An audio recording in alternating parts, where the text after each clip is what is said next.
और भाई विकास, माफ करना भाभी जी, वो मुझे लगा था कि विकास कमरे के अंदर है, इसलिए आ गया मैं। कोई बात नहीं, अब आ ही गए हो तो आकर बैठ भी जाओ।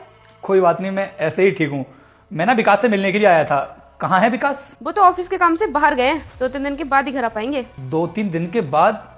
चलो कोई बात नहीं भाभी जी, मैं चला जाता हूँ। जब वो आ जाएगा तो मैं आ जाऊंगा। अरे रुको, जब भी आते हो अपने दोस्त से मिलने के लिए आते हो, कभी कभी भाभी से मिल लिया करो। और वैसे भी आज तो भाभी अकेली है घर पर। क्या मतलब भाभी? मैं कुछ समझा नहीं। अरे इसमें समझने वाली कौन सी बात है, इतने तो ना समझ नहीं हो तुम, सब समझते हो।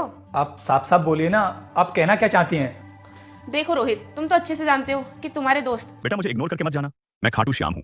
अगर तू चाहता है कि अब की बार तेरी नौकरी लग जाए तो तू इस वीडियो को लाइक करके चैनल को सब्सक्राइब कर और अपने 3 सच्चे मित्रों के पास शेयर कर और कमेंट में जय श्री श्याम जरूर लिखें। 2-3 दिन के लिए बाहर गए हैं और घर पर मेरा ख्याल रखने के लिए कोई भी नहीं है, तो मैं ये चाहती हूँ तुम मेरा ख्याल रखो। क्यों भाभी, आपकी तबीयत खराब है क्या?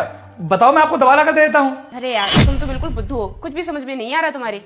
देखो अब मैं तुम्हें साफ साफ बता देती हूँ, जब भी तुम अपने दोस्त से मिलने के लिए आते हो ना, तो मुझे तुम्हें देखकर कुछ कुछ होता है। मुझे तो ऐसा लग रहा है कि मुझे ना तुमसे प्यार हो गया है। तो मैं ये चाहती हूँ कि विकास के ना होने पर तुम मुझे खुश रखो। और विकास को कौन सा पता चल रहा है कि तुम यहाँ पर रह रहे हो? नहीं नहीं भाभी जी, मैं ये सब नहीं कर सकता। अरे विकास मेरे बचपन का दोस्त है और आप मेरे दोस्त की वाइफ हो, तो मैं भला आपके साथ में ये सब कैसे कर सकता हूँ? अगर विकास को इसके बारे में पता चल गया तो वो मेरे बारे में क्या ही सोचेगा। अरे तुम इसकी टेंशन क्यों ले रहे हो? विकास को कैसे पता चल जाएगा? ये बातें तो हम दोनों के बीच में रहेंगी ना। देखिए भाभी जी, उसको पता चले या ना चले, लेकिन फिर भी मैं आपके साथ में कुछ भी नहीं करूंगा, क्योंकि वो मेरा बचपन का दोस्त है और वो ना मुझ पर बहुत भरोसा करता है। भाभी जी, आपको पता है, जिस घर में ना आपको चूल्हे तक जाने की इजाजत हो, उस घर के साथ में कभी गद्दारी नहीं करनी चाहिए। और मैं भी अपने दोस्त को कभी धोखा नहीं दे सकता। अरे तो मैं कौन सा कह रही हूँ कि तुम मुझसे शादी कर लो, मैं तो बस तुमसे थोड़ा सा टाइम मांग रही हूँ। देखो भाभी जी, बात शादी की नहीं है, बात है मेरे दोस्त के पीठ पीछे आपको टच करने की। क्योंकि अगर मेरा दोस्त यहाँ पर होता ना तो मैं जरूर आपका हाथ पकड़ लेता। अभी मेरा दोस्त यहाँ पर नहीं है तो मैं आपकी एक उंगली भी टच नहीं कर सकता, क्योंकि वो भी मेरे लिए गलत है। देखो रोहित, तुम तो जानते ही हो कि विकास ऑफिस के काम से ज्यादातर बाहर ही रहते हैं। वो मेरा बिल्कुल भी ख्याल नहीं रखते और ना मुझसे ठीक से बात करते हैं। तो मैं ये चाहती हूँ कि तुम मेरे साथ रहो और मेरा ध्यान रखो।